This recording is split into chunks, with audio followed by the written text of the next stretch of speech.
और steno class शुरू करें।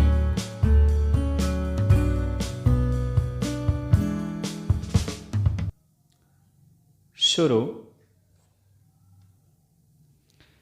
बैंकिंग ढांचे में सुधार के अपने एजेंडे को आगे बढ़ाते हुए रिजर्व बैंक की एक समिति ने यह जो कहा कि कॉरपोरेट घरानों को बैंकिंग कंपनियों में प्रमोटर बनाने का अवसर मिलना चाहिए, वह एक सही सुझाव प्रतीत हो रहा है।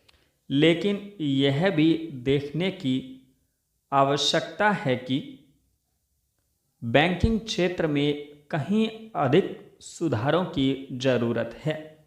इससे भी अधिक इस पर भी ध्यान दिया जाना चाहिए कि जब तक सुधार के कदमों के सकारात्मक परिणाम सामने नहीं आते, तब तक बैंकिंग क्षेत्र की प्रतिष्ठा को स्थापित करना मुश्किल होगा।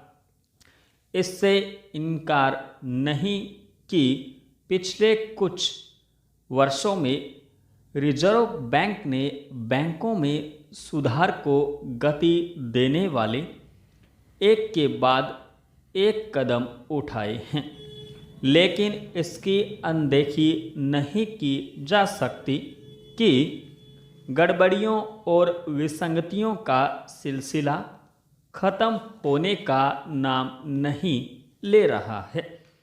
जब भी बैंकिंग ढांचे में कोई बड़ी गड़बड़ी सामने आती है, तो न केवल बैंक प्रबंधन पर सवाल उठते हैं, बल्कि ऐसे मामलों पर रिजर्व बैंक और केंद्र सरकार की भूमिका पर भी बहस आरंभ हो जाती है। पिछले दिनों लक्ष्मी विलास बैंक के खाता धारकों पर यह शर्त लगाई गई कि वे 25,000 रुपये से अधिक नहीं निकाल सकते। ऐसा इसलिए करना पड़ा क्योंकि लक्ष्मी विलास बैंक वित्तीय संकट का सामना कर रहा है। इसके पहले भी कुछ अन्य बैंकों के खाता धारकों को लगभग ऐसे ही परिस्थितियों में इस प्रकार की शर्तों से दो चार होना पड़ा है।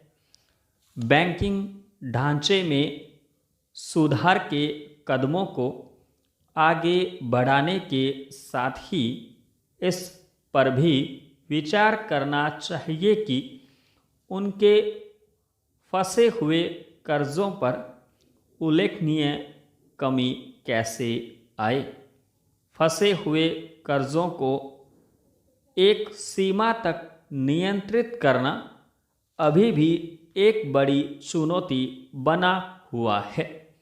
इस चुनौती का एक बड़ा कारण बैंकिंग क्षेत्र के मामले में नीर-क्षीर निर्णय लेने में ढिलाई और राजनीतिक लाभ हानि को अधिक महत्व देना भी है। यह ठीक है कि पिछले कुछ वर्षों में बैंकों के फंसे हुए कर्जों की समस्या सतह पर आने के बाद सुधार के प्रयास तेज हुए हैं, लेकिन यह नहीं कहा जा सकता कि इसको लेकर हर स्तर पर सजगता बरती जा रही है।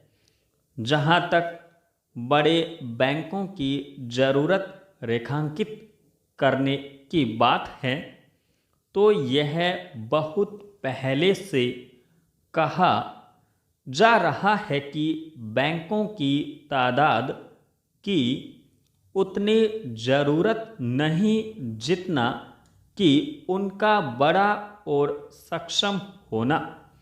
बेहतर यह होगा कि रिजर्व बैंक की समिति की सिफारिशों पर अमल के साथ यह भी सुनिश्चित किया जाए कि बैंक उन खामियों से मुक्त हों जिनके चलते वे रहकर संकट से घिर जाते हैं और भरोसे का संकट उत्पन्न हो जाता है। चेंज भारत में सार्वजनिक जीवन में आने वाले कुछ व्यक्तित्व बिना शोर किए चुपचाप अपने कर्म से श्रेष्ठता और आदर्श की ऐसी रेखाएं खींच देते हैं जो आने वाली पीढ़ियों के लिए न सिर्फ उदाहरण बन गए बल्कि उनके कृतित्व से जीवन को देखने की एक नई दृष्टि भी जन्म लेती है। संपूर्ण विराम। डियर स्टूडेंट्स, डिस्कशन अच्छी लगी हो तो लाइक करें, शेयर करें तथा चैनल को सब्सक्राइब करें।